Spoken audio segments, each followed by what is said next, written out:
I'm very happy to be able to be with all of you at this time to talk about a very significant area and issue that faces us in the Diocese of Monterey and in many dioceses as well, and that is human trafficking. When I came to the Diocese of Monterey 6 years ago, I became aware about the incredible tragedy that we have in human trafficking. And I believe that once we are able to confront this problem, and now together, especially with the Diocese of San Jose, we have bonded together to be able to confront this issue in our society. It is the new slavery, as many of you have read and know about. And I'm very encouraged by our work in this area to make sure that this does not occur in the future. So many of our young people, so many of our women are affected by this in so many different ways in our area. And I think it's crucial for us as a Roman Catholic Church to confront this problem of human trafficking. I'm very much aware of those who are collaborating with us in these efforts, and I hope and pray that together we will make a difference. That's why I'm so grateful that we have the opportunity to speak to you today about the importance of this matter for all of us.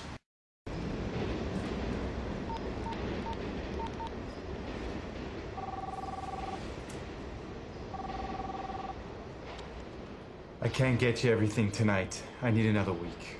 I told you, everything tonight. Didn't I tell you that?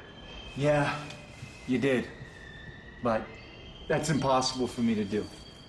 Then we have a problem. I'll do whatever else, okay? I swear to God, I'll do whatever else you want me to do. Anything. Please. Please. Just let me work it off. You want to work? Yeah. I'll do anything you want me to do, all right? Just let me work this off.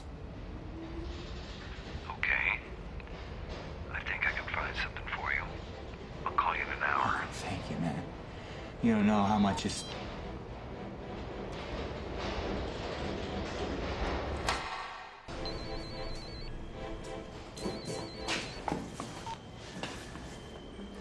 Yeah. You need to pick up a girl and take her to the address she gives you. After she's done, you take her back to the place where you picked her up. You understand? You do this until she makes enough to pay off your debt. Okay. What do I do when we get there? You just wait in the car and make sure she comes out alive. Sure. Sure, I can do that.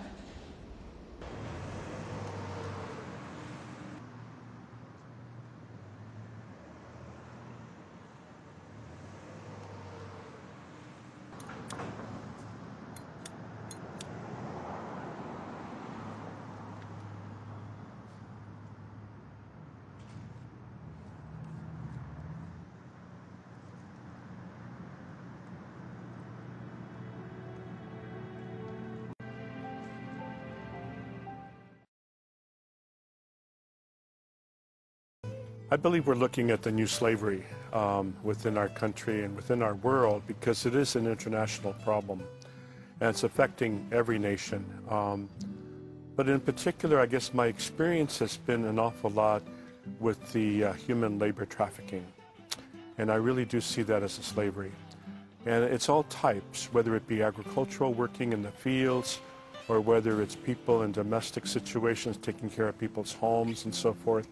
But again, the trafficking is happening at a very early age. In other words, those being sold, if you will, are very young.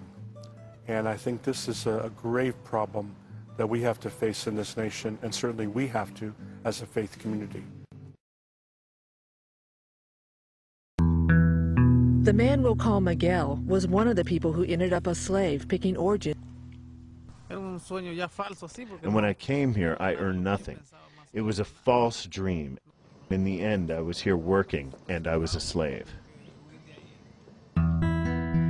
His 6-year-old son had cancer. Miguel couldn't afford the medicine, so he headed for the border.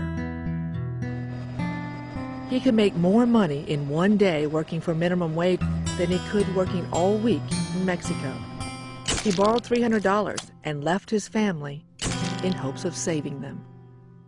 And I figured that when I came here to the U.S., I would work and pay off the debt. Miguel met his new boss. That's when he said, if any of you assholes try to leave without paying back your ride, that's when I'm really gonna fuck you up. Miguel slept here. 6 men were crammed into each room, hidden in plain sight between a resort and a highway. On payday, his bosses, the Ramos family, subtracted inflated charges for rent and transportation, leaving just enough to buy food. Migrant farm workers traveled from job to job on an informal network of vans. In the spring of 2000, some men attacked these vans and started beating the drivers with pistols. There were three Ramoses together beating the van owner on the ground, and when he fell to the ground, they started kicking him. He said, "You're the one who's taking our people," and he hit the van driver. He said, "Nobody move, nobody say anything, and if you move, and if you try to talk to the police, I'll kill you." The life of a migrant farm worker is tough, even when slavery is nowhere in sight. During the picking season, workers are up before dawn trying to get a job. Labor contractors or middlemen hire pickers by the day and bus them to and from the fields.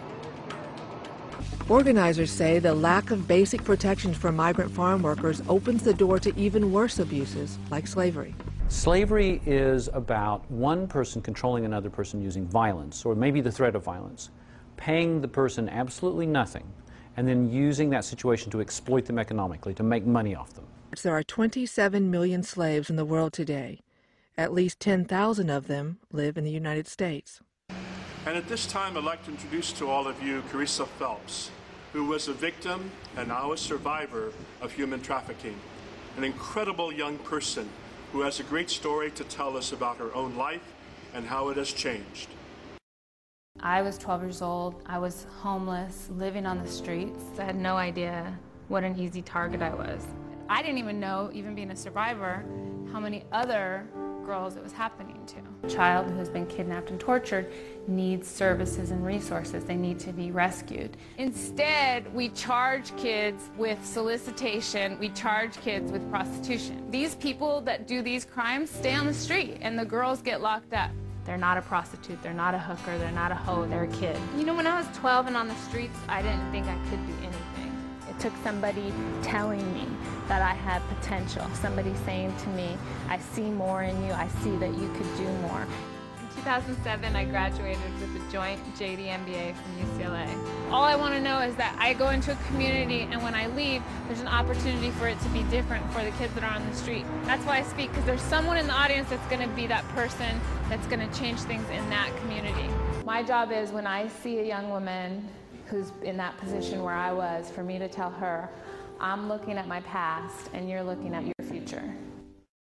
The reason for this introduction to human trafficking for the church is it's not about saying that we don't do anything. It's about highlighting more of what we can do and really pointing to examples of people who are doing it right, so that more people can be inspired, more people can have a roadmap to freedom and have an expectation for freedom when they come to the United States or when they're born here in the United States. To be enslaved when you are a human being, when you're a child of God, as the bishop put it through Scripture, to be enslaved is just the greatest loss, because you no longer can make a choice. Not too many people know that it's happening, maybe right in their backyards. And I think we have to do a better job of educating our people, informing our people. Every single person that can be a part of this solution, who has the calling to be a part of this solution, who feels it on their heart to be a part of this solution, is a part of this solution. And we need you. We need your eyes. We need your ears. We need your hearts. We are so interconnected, and when one of us are not free, when one of us are not free to make a choice about their lives, about their day-to-day, about their own safety, their own well-being, their own living conditions, and what they'll do when they don't have that power anymore. It takes away power from all of us as a whole. It takes away the power of our church. It takes away the power of our message. And every time we ignore it, every time we overlook it, it takes away the power of what we can have together. All of these issues are interrelated. So it's wonderful that you're caring about abortion. It's wonderful that you're caring about, you know, let's say another issue of sexuality, of stem cell research or anything like that. But you also have to see the reality that's happening around us in human trafficking and those imprisoned falsely. All of those we have to care about. These are the issues of our church. They're the issues of the gospel.